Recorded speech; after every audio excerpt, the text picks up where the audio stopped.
Hey class, this is Bernard Smith, and my character is Troy Johnson. I gave him the last name Johnson, and he's the character of the black man with the black shirt, with the black tie, and the black pants.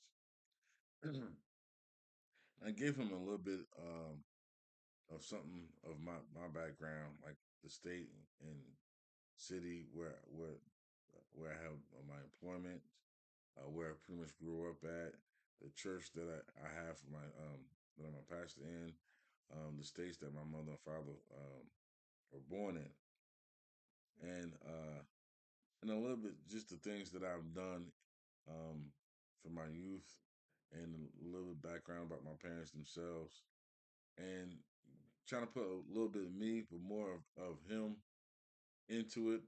But like I said, a little flavor of me, and in doing so, I recognizing that the theory connection that I have with Troy, that I put in Troy Johnson along with myself, is not the queer theory, is not the crip theory, it is not the feminist theory, and it's not uh, I said not queer theory. It's more like it's not even really the CRT. Basically, like CRT, because I am a black man, and I have, growing up, I did see some things that my parents have gone through, my grandparents have gone through, and my great grandparents have gone through by being a black man in this country. Did I take it well? No. Is it understandable? Is it understood? No. And so I didn't put too much of that in Troy, but what I did put in Troy, put Troy that he's 25, he has a well-paying job, he has his own car, his own house, he's living life, but yet I did reflect the CRT of what black people go through here in America in his employment, and that he managed to land a $1 million contract well above his pay grade, and he's been at the employment for well over 10 years. But he's been doing this on a consistent basis, and he's wondering to himself day in and day out, why haven't he received a position that require for him to do such contracts, to get such business, to have such connection to his boss. If either he should be equal to his boss or surpass his boss. One of the two has to come, but it has not happened. So, um, on his 10th anniversary, he decides to say, "Look, okay, you know what? I'm gonna buy the office some drinks, and we're gonna celebrate and everything." And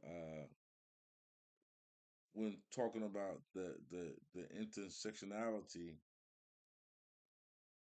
again, when he didn't get any type of notice from his organization after he landed the $5 billion contract, and it coming up on his 10th year anniversary, all then comes to mind. So, but on his actual anniversary, he decided to dismiss that and decide to enjoy his anniversary at his company. Excuse me. Excuse me. So he's doing that. He's enjoying the coffee. He's enjoying the breakfast and everything. But as soon as and then he sent the coffee, the donuts, and breakfast for everybody well ahead before he even gets to work. So when he gets to work, the company is throwing him a party, an anniversary party on his behalf. And at this point, again, I probably failed to mention that his boss is attracted to him, and he gets there to the party. Party goes on, and while the party is and everybody's enjoying the party, his boss calls him to the side and say, "Look, okay, we're gonna promote you. You're gonna get the vice president position, which is equivalent to his boss, but his pay is a lot higher. But all he has to do is sign the contract." Now, this is all about word of mouth. He's like, "Okay, well, this is what I'm getting. Where's the contract?" So now they have to go to his boss's office to sign a contract where it's on a completely different floor of the party. They're completely alone. There's no one roaming around the building on that floor, and he gets there to sign the contract, and his boss makes a pass at him. That's a problem number one. So what I've learned in doing this case study and writing this story and taking this class and interacting in the discussions and even dealing with my character in this case study, if there's a problem, don't let it brew. Don't let it brew to another problem. If you have a problem, stop and take care of the problem right then and there. Discuss the issues of the problem, discuss the resolution to the problem, and then get the problem solved. Troy did not do anything of the sort. In the time that he thought of resolving the problem became more than a problem. It became another problem that's his boss crossed the line and made a pass out of him. And other things could have occurred. Other things could have happened. He could have struck his boss. He could have reported his boss before that. He could call HR and tell HR the situation and let him know that his boss isn't attracted to him and deny him access to being promoted within the company. And at the same time, he's being cautious because one, he is a black man. Two, he knows the things of in this country, despite uh, people with homosexual problems, you got racism going on in this country. We've seen uh,